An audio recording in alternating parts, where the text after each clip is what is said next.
and MC. I have a TV bag and I'll open now and guess the open. Guess how much Guess how much inside? inside. So the coins inside are 20 and 10 pesos. Oh, I see. Yeah, so we will see how much inside. Yeah, can see. Yeah, Okay. you wanna open? I don't know. Huh? I don't You want to open? Yeah. Okay. Okay guys, we will open the... Wait lang. So here's the... So we open, and then...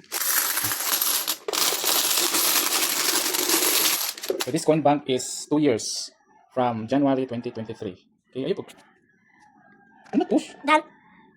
Sige. Sige.